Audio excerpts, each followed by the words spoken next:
Was good, was good. Want to say shalom, um, and just give all praises to the Most High, and we do so in the Son, only forgotten name, only forgotten Son. Sorry, Yahweh Shai. Um, yeah, I know y'all see the title, "Finding Our History in the Bible." So we're gonna continue going through this book of Maccabees, and like I said, we doing this, like I said, I call it starting Black History this a little earlier this year, right? Because a lot of us don't understand that our history is found in the Bible. You know, here in America, they basically teach us our history start from slavery or from the western shores of Africa. But in fact, our history is much deeper and and go way further back than that. And even further than the Maccabees era. But we just started with the Maccabees because these was some a group of warriors that fought against the tyranny and stuff and the oppression that they was facing. So we read through chapter one, so we're gonna start with chapter two. So and without further ado, let's get to it, right? So now it's First Maccabees chapter two, verse one. In those days arose Matthias, the son of John, the son of Simon, a priest of the son of Jorobab, from Jerusalem, and dwelt in Madin, right? So, talking about our dear brother Matthias, and his five sons, Johanna called Cadus, Simon called Dacius, and Judas who was called Maccabees, right? And Eleazar called Ivaran, and Jonathan whose surname was Apollos, right? So some of them got like Greek names and stuff, and because we were scattered, you know, throughout these different nations and stuff. Excuse me. And so yeah, so then it says, and when he saw the blasphemies that were committed in Judah and Jerusalem, he said, "Woe is me! Therefore I was born to see this misery of my people." So he was heartbroken of seeing the atrocities and the stuff that was going on with his people throughout the land of Israel. You know, and he felt bad for what his people was going through. It says, "Woe is me! Therefore I was born to see this misery of my people in the holy in of the holy city, and to dwell there with it was delivered unto the hands of the enemy, and the sanctuary unto the hands of strangers." Right. So, like I said, they took over our land, they took over our temple and stuff, and they started changing things and implementing things. And these Maccabee brothers wasn't down with that, right? It says, "Her temple is became as men without glory. Her glorious vessels her glorious vessels are carried away to captivity," meaning when these Greek people came in, they stole it all. Like we was reading in the last chapter, how these people stole a lot of our, you know, our stuff out of our temple, and and a lot of different things they took. Um,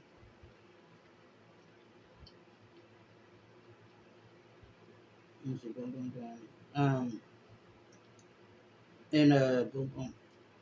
All right, okay, let me read it again. "Her glorious vessels are carried away to captivity, and her infants are slain in the streets." So, like I said, they were just killing everything. They're killing us, killing our babies, killing our women, and stuff. And it says, "Her young man with the sword of the enemy." So, like I said, they even killed the men of the towns or the cities, killing little babies, like we just read.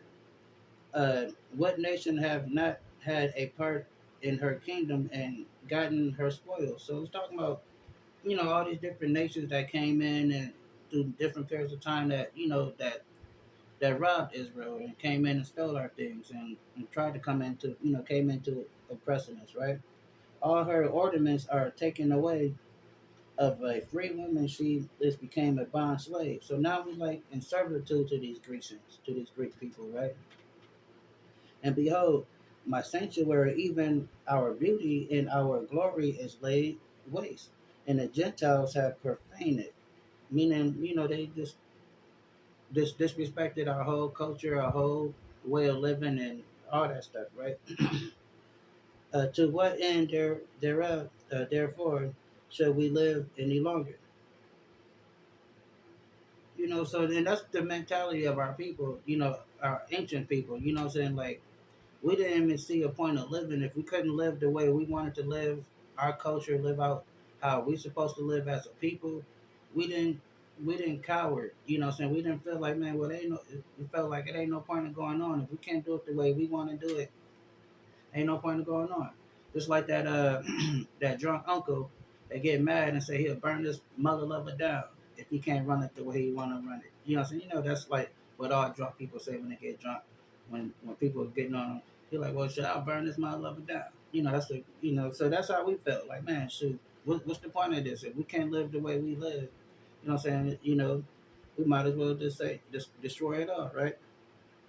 But of course, they're gonna fight for it, right? And it says to what end therefore shall we live any longer? Then, then Matthias and his sons rent their clothing and put on sackcloth and mourn very sore. And meanwhile, the king's officers, such as compelled the people to revolt, and came to the city of Madin and make them sacrifice. And when many of Israel came to them, Matthias also and his son came together. So they forced all these people down to the temple and try to make them do these sacrifices. That's against, you know, our customs and how we do. And then answered the king officers said to Matthias, on this wise, thou art a ruler and honorable and great man of the city, and strengthens with his sons and brethren. So first they came to Matthias because Matthias was, like a authority figure. He's a leader. So they came to our leader first and tried to flip him. Like, hey, look, you the man around here. People listen to you. So if the people see you making a sacrifice, then they gonna sacrifice also, right? So just like how they do in modern days, they go to our church leaders, our so-called government officials. That's so-called you know uh, black officials that's in these that's in this government, right? Hold on one second, Salaki.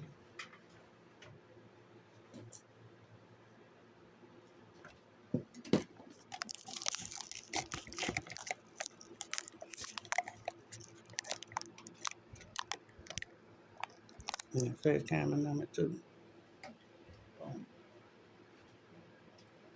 But yeah, as I was saying, right? Um, so then so they go to our little leaders and our officials and stuff, right, and try to get them to flip.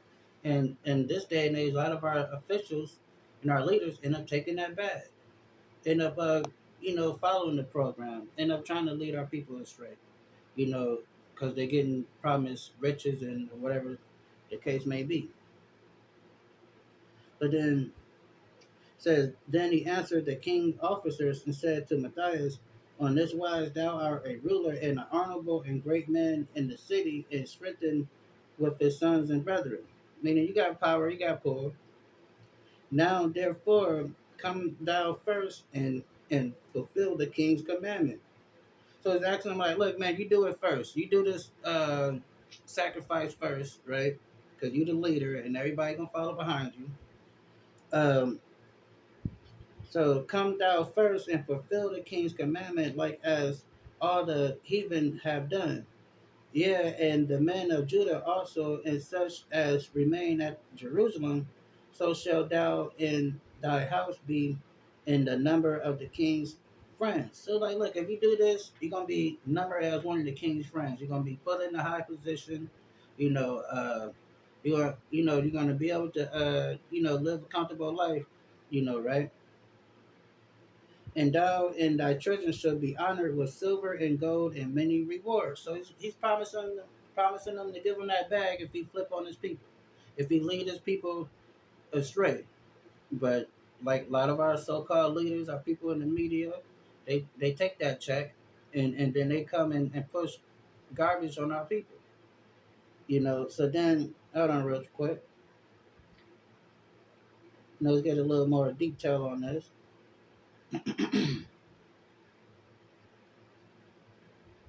All right, check it out. Hold on one second.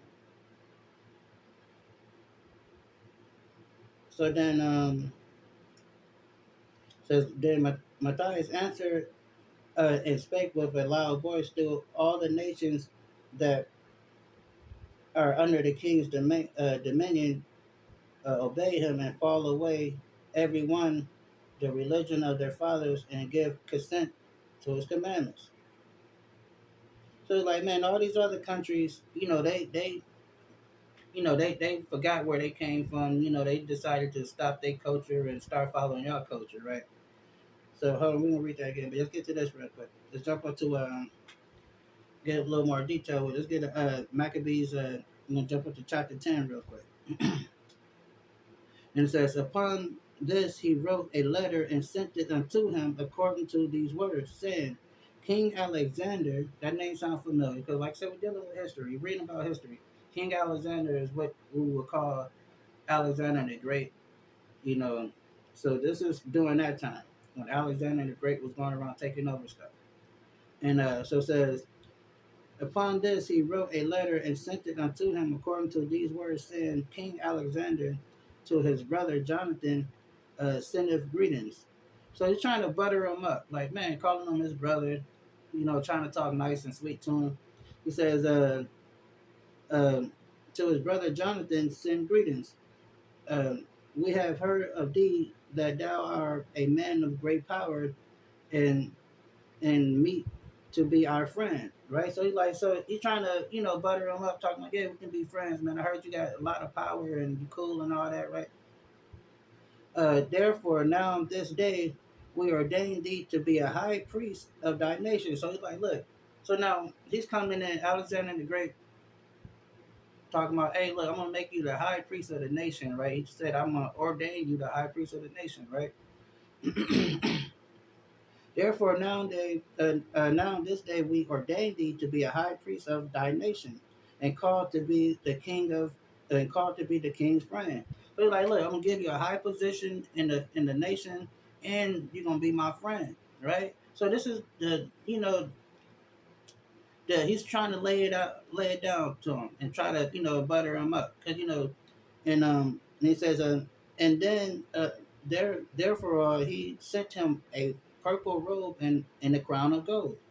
So so he, like I said, he's trying to send them gifts, trying to get them to flip. Because we just read in the previous chapter, in chapter 2, how he sent his guards to him to make him, to ask him to do the sacrifice first, so that the rest of the people will follow him, since he's a a great leader in his nation.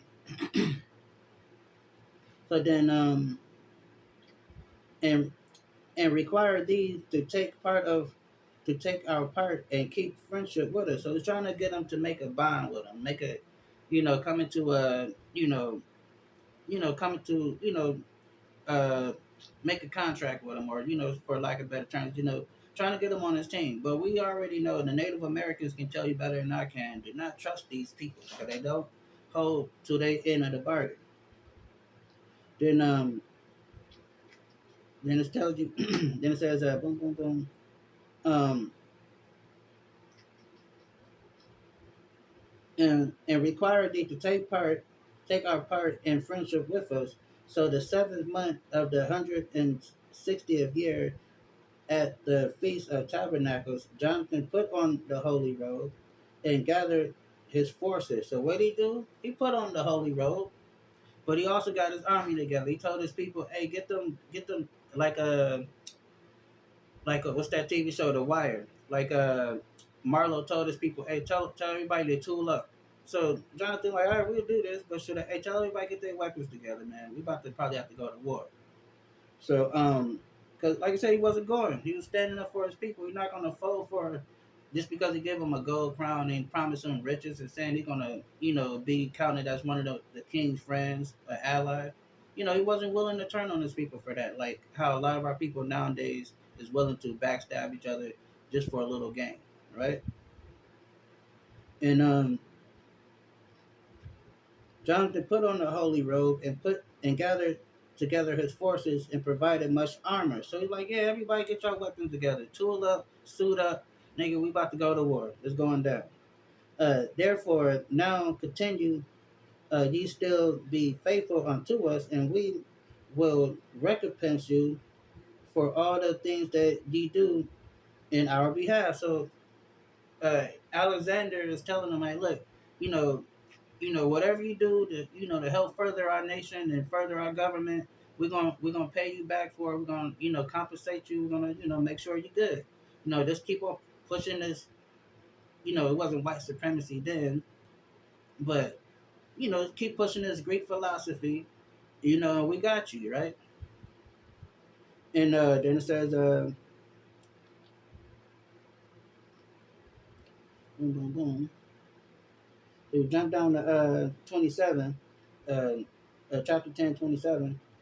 Uh, Verse 27, therefore now continue ye still be faithful unto us, and we will recompense you for the things ye do in our behalf, and will grant you many immunities and give you rewards.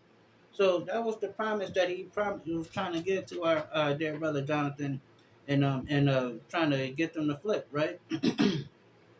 So moving on, back to Second Maccabees verse 19. Then Matthias answered and spake with a loud voice through all the nations that are under the king's dominion, obey him and fall away every one from their religion of their fathers to give consent to his commandment. Yet I and my sons and my brethren walk in the covenant of our fathers. So you're like, look, you got all these other nations to bow down to you. You got all these other little countries to take the bag. But look, me and my people, we ain't going. We ain't about that. You know what I'm saying? We following what we know to follow, right? And what our fathers followed. He says, God forbid that we should forsake the laws of the ordinance. So he's like, we ain't giving up our culture, for nobody, right? We will. So he's speaking tough, right? He says, we will not hearken to the king's words to do to go from our religion, neither on the right hand or the left. Like, look, we ain't backing down. We ain't turning away from what we know.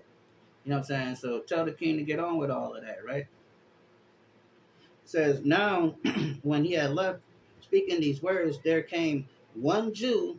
Now here comes this little Uncle Tom bootlicking, master kissing dude, right?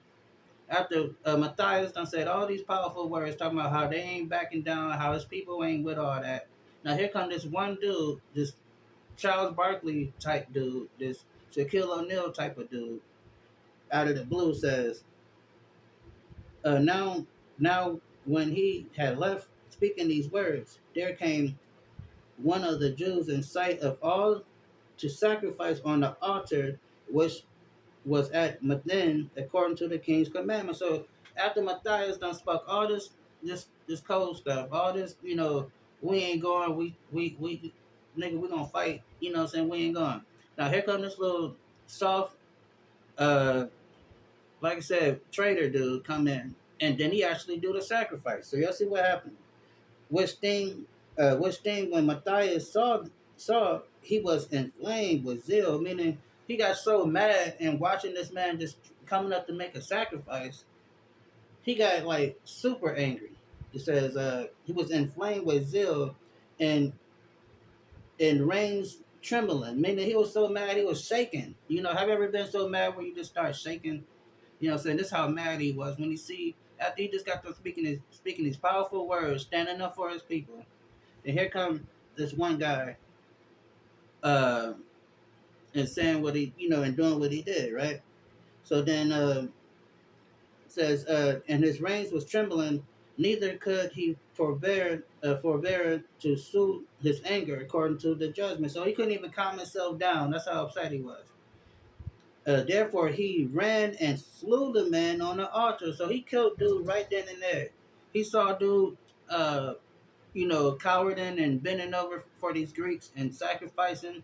after he done told these people that he ain't gonna do it and his people ain't gonna do it, then this man gonna come and and make him look like a liar. He killed dude right in front of everybody when he did that. He didn't wait. He didn't hesitate. He didn't say, "All right, I'm gonna get dude tomorrow." I'm gonna wait till I catch him slipping. No, he ran. Soon he seen dude run up to make that sacrifice. He did him in right then and there. He says also uh, the king commissioner who compelled men to sacrifice, he killed at that time. So he killed the dude that went to he killed the little traitor dude that went to go make the sacrifice, and he killed the nigga that asked him to do it. The officer that came to try to make everybody sacrifice. He just start killing. He says, and also the king commissioner who compelled men to sacrifice, he killed at that time. And the altar he pulled down, and he destroyed the altar that they was trying to get people to sacrifice on. He said, thus dealt he zealously for the law of God, like as finance, Phoenice, uh, and did unto Zambari, the son of Salam. So, like I said, he just like, man, forget this. We about to send it up. So he sent it up. Then it says, and Matthias cried throughout the city with a loud voice, saying, whoever is jealous for the law and maintain uh, the covenant, let him follow me. So he's like, look, if you die with me, just tool up, just go to war for this, because we ain't going. I just have to kill this nigga because he want to, be an Uncle Tom. So I have to kill him in front of everybody and kill the dude that made him, that asked him to do it. So then, so and his son and his he and his son fled into the mountains and left all that ever they had in the city. Then many that sought after justice and judgment went down into the wilderness to dwell there. But uh, both they and their children and wives and their cattle, because affliction increased sore upon them. Now, when it was told the king's servants and the host that was in Jerusalem in the city of David that certain men had broken the king's commandment, were were gone down into the secret places in the wilderness.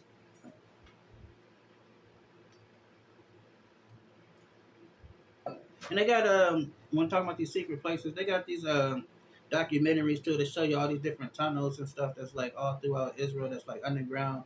That a lot of times we used to go. Whenever trouble happened and stuff, we had like places to like run off to for safety.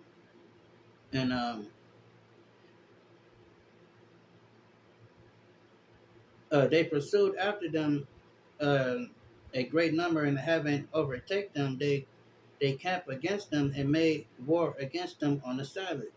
So then they try to take advantage of our people because they know that we was like super, zealous for the law, and a lot of our people didn't want to fight on the Sabbath because the Sabbath is supposed to be our rest day. So you see what happened. So then they came. So then they, I'm sorry. So then they gave them the battle uh, with all speed. Howbeit they answered them not, neither cast they stone at them, nor stopped the places where they laid ahead. But let us die all in our innocency. Heaven and earth will testify for us that ye put us to death wrongfully. So then they looking at it like, look, man, it's the Sabbath. We ain't fighting, and they coming to destroy us. So you know, we're just gonna let it happen, right? For the lack of better terms, because they were so religious that they didn't want to fight, and so they arose up against them in battle on the Sabbath, and they slew them, and with their wives and children and cattle, in the number of thousands of people. So they slaughtered a lot of our people that day. Sadly to say. Now Matthias and his friends understood thereof that they mourned for them um, right sore. And one of them said to another, if we do as our brethren have done, to fight not for our lives and the laws against the heathen, they will quickly root us out of the earth. So then Matthias and his people was like, look, man, we can't do like how they did and don't fight on the Sabbath because then we're gonna lose because they're gonna take advantage of us all the time. They're gonna come and get us on the Sabbath day, knowing that we're not gonna pick up arms to fight. So look, we gotta lose that, shake that mentality and get down, right? And at at that time, therefore they decreed, saying, whoever shall come and make battle with us on the Sabbath, we will fight against him. Neither will we die, uh, die all as our brethren that were murdered in the secret places. Then came there unto him with a company of Assyrians who were mighty men of Israel, even such as were voluntary devoted unto the law.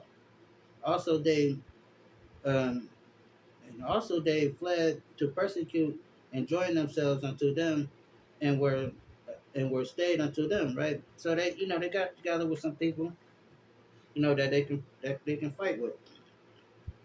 Then Matthias and his friend went around about and pulled down the altars. So they started going around taking down these Greek altars and destroying they place of worship, right? Because they had all that set up around Israel, right? So and his children soever and what children soever they found with the coast of Israel uncircumcised, they circumcised vehemently and valiantly, should I say? They pursued they pursued also after the proud man and in the work of prosperity in their hand, and in the work prospered in their hands. So they start gaining ground. They start destroying these altars. They start gathering their people back together. You know, uh, putting them back on course to follow their customs in the way how they got down. So they start prospering. They start making ground, right? So they recovered the law out of the hands of the Gentiles and out of the hands of the kings. Neither suffered they sin, neither suffered they the sinner to triumph. So what I'm saying, they went and captured our law books back, our oracles back from these people, right? Now when the time drew near that Matthias should die, he said unto his sons, now have pride and rebuke gotten strength, and in the time of destruction the wrath of indignation. Now therefore, my sons, be ye jealous for the law. So he's telling his sons, like, look, man, don't back down. Stand on your culture, stand on your heritage. Keep the faith. You know what I'm saying? Don't cower, right? So then, and that's what a lot of our people do, man. We don't have that strength. We face a lot of pressure, and then we so quick to back down and go along with the get along instead of standing up for what we believe in, right? So he's talking to his sons to stand up for what they believe in. Now therefore, my sons, be ye jealous for the law, and give your lives for the covenant of your fathers. Call to remembrance what act our fathers did in their time, so ye receive great honor and everlasting name. So that's what we have to do. We have to. That's why we reading about Judas and his brothers, right? To recall the great acts that our ancestors did, so we can remember what they went through and how zealous they was for our culture and our history, that they was willing to fight and die for it. So we have to understand who our people is, and it's not enough for us to just look at a couple of little documentaries about the civil rights and Martin Luther King and all these so-called contemporary civil rights leaders. We have people that fought for our culture and our well-being from thousands of years ago. Well, all throughout the annals of time, and just like how these people they can call on the life of George Washington and what's that little devil name? You know, uh, all them people, right? The so-called founding fathers and stuff. They can look at that history and be like, oh yeah, these was great people, and they gain strength from understanding their culture. We need to understand our culture so we can gain strength about who we are as a people and what we went through, and what we're willing to go through. And we had like these mighty warriors that said no to the Greeks, you know, and they fought them off for the most part, you know, and and it says boom boom boom. Uh, Was it not Abraham found faithful in temptation, and it was imputed unto him righteousness? Joseph, in the time of his distress, kept the commandments and was made Lord of Egypt. So he's like this. So Matthias is running down, the great man of our time to his sons, telling them, like, look, we have people that we can look to for examples, you know, and that's what, like I said, that's why we reading these stories about the Maccabees, because these people are examples of great men and great leadership that we need to follow and understand, you know, and because February gonna come around, so-called Black History Month, the shortest month of the year. Then it got a whole bunch of other stuff going on that's take away from us even focusing, because they got the Super Bowl, they got Valentine's and all these other little stuff going on. People getting married because people like to get married in that month. So there's a lot of stuff that's gonna take away from us actually focusing on our history. That's why I said we're gonna start Black History just a little earlier this year and try to get a little understanding of what our people did and understand that this Bible, this book, is our history book, and no one else can say that. That this is the history book. So it says, was not Abraham found, okay. And Joseph, in the time of his distress, kept the commandments and made Lord of Egypt. Phineas, our father, in being zealous and fervent, obtained the covenant and everlasting priesthood. Jesus, for fulfilling the word, was made judge of Israel. And Jesus is like Jesus is like a common name, so it's not the same Jesus that we read about in the New Testament. But that's just like this is like about hundreds of years before Jesus was born. So then, so uh, Caleb bearing witness therefore before the congregation received the heritage of the land. David for being merciful and possessed the throne of everlasting kingdom. So he's just naming all of our great people throughout our history and the faith that they kept, and telling them, look, be as strong as your ancestors are. These people got down, so we could get through this war with these Greeks. Because ultimately we end up defeating the Greeks, you know, because we kept that togetherness. And so you got to understand, like, and so he's telling us, his son, this what same thing we got to do now. We got to remember our heritage and our culture and how our people survived and what they did to get it to for us to be here. We have to pull on that strength, and like I said, because our culture go deeper than the civil rights movement. We're reading about stuff that happened like about 2,000 years ago or more. And so we need to understand like how mighty our bloodline is, how mighty our people is, right? So it says, Elias for being zealous and fervent for the law was taken up to heaven. Um, Ananias and Azarias and Misrael by believing were saved out of the flames. Daniel, for his innocency, was delivered from the mouth of the lions. So just tell him, like, look, dude, you gotta remember how great our people is. So he just going down the list of the greatness of our people and letting his sons know, like, look, man, you gotta remember how great our people is. And then it says, and thus consider ye throughout all the ages that none put their trust in him shall be overcome. Fear not when the words of the sinful man and his glory shall be done of worms. So it's saying like, look, don't worry about these people because they end is death. And it says, today he shall be lifted up, and tomorrow he shall not be found, because he is returned unto dust, and his thoughts is coming to nothing. So it's like, look, don't worry about these wicked people that's trying to come up against us, because right now they doing their thing, but in that day, everything they try to come and do is going to be brought to naught. It's going to be vain. It's not going to be. It's going to be worthless. And we see that now, how America is crumbling before our eyes. America's like standing on one leg, one wobbly leg. You know, and if you see what's going on, uh, where before ye, my sons, be vigilant, and show yourself men, and behave on in behalf of the law, for by it shall ye obtain glory. So that's what why we have to come back to the commandments and keeping our culture as a people, because that's where our glory lies in.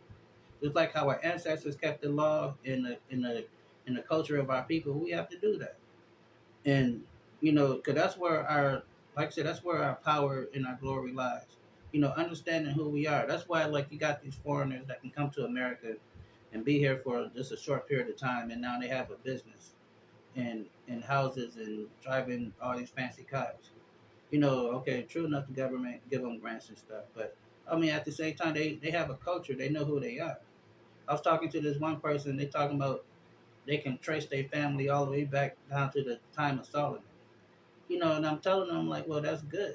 But and and it's a shame that we can't do that, because our history was destroyed from us. That person I was talking to earlier, their history wasn't never destroyed. They can trace their lineage back. They have ancestors that they can pull strength from.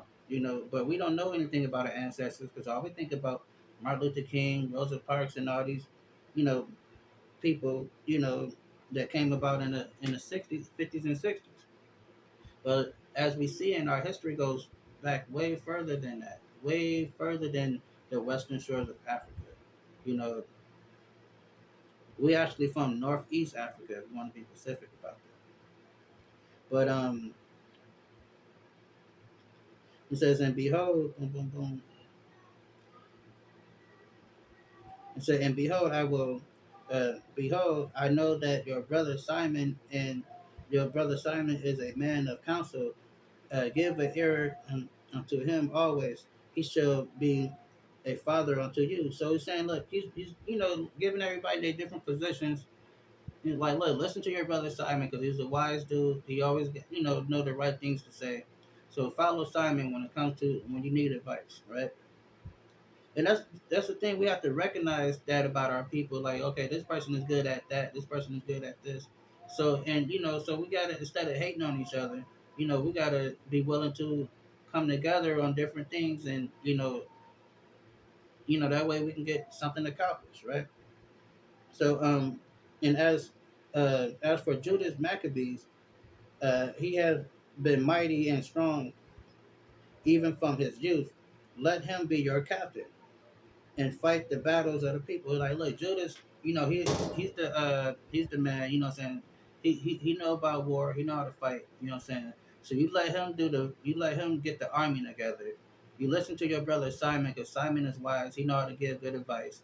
So he's laying out the different characteristics of his brothers and his people, how they should relate to each other. And we have to recognize, like I said, we have to recognize this about within ourselves. This person is good at drawing, so then you want something designed, then you need to come at them and ask them, instead of hating on each other. This person is good at working on cars. Instead of going to the other man to get your car fixed, go to this person. We got to understand and recognize our skills as a people, and work together. It says, take also unto you all those that deserve the law, uh, that all those that observe the law, and avenge ye the wrong of your people. Uh, Recompense fully the heathen, and take heed of the commandments of the law. Right? So as we reading, all we keep hearing is, in the backdrop is, the commandments of the law. Fight for the law. Keep the law. Right? But you go to church, they tell you, oh, the law is done away with. We reading about how our ancestors were dying to keep the law. They fought against the Greeks, because the Greeks was stopping them from following their laws. But you go to church and say, "Oh, don't worry about the law." Jesus done away with it, and that's not true because you can't even read the whole Bible without getting to a part where it's talking about keeping the law. I guarantee you, I got $1,000 if you can read one chapter, one book in this Bible that does not mention keep the law of God. $1,000 if you can show me that you can read the whole Bible and go through a passage, go through a chapter, go through a book, and it never tells you to keep the law. You won't find it. Only pastor is telling you not to keep the laws of God because pastor work for the damn government. All right. So, and as we see, our ancestors was willing to fight for these laws. They're willing to fight, kill, and for these laws, right? Because that's our culture, our heritage, how we run our government. And it says, so he blessed them and was gathered to his father. So he ended up dying, right? After he had this little speech with his sons, and he died in the 146th year, and his sons buried him in the sepulchres of his fathers at Madin, and all of Israel made great lamentation for him. Right. So, like I said, so Matthias died, and he left his five sons in charge, to run things for Israel, and and they put together a great fight against these Greeks. That's why we're reading about them today. These are holy men, holy warriors that fought for our survival and our ability to keep the law. And so that's what we have to do. We have to come back to keeping these laws so we can be great again, as a nation. So we can be those kings and princes and princesses on the earth like we were rightfully supposed to be. So that's it with chapter 2. We're gonna get into chapter 3 next time. And so I hope y'all got a little understanding and seeing how dedicated our people was, when it comes to following our culture and how, you know, we didn't back down from nobody, what I'm saying? And we was willing to fight and die for this. And we have to carry on that same spirit instead of cowarding and going along, getting along with the, going along with the get along, you know. So we have to stand on our own 2 feet, understanding who we are as a people. We are the children of God, the Israelites. All right. So with that, I'm gonna say shalom. Till next time, peace. Oh, and we still gonna get into the red letter. Still breaking down the red letter. But until next time, peace.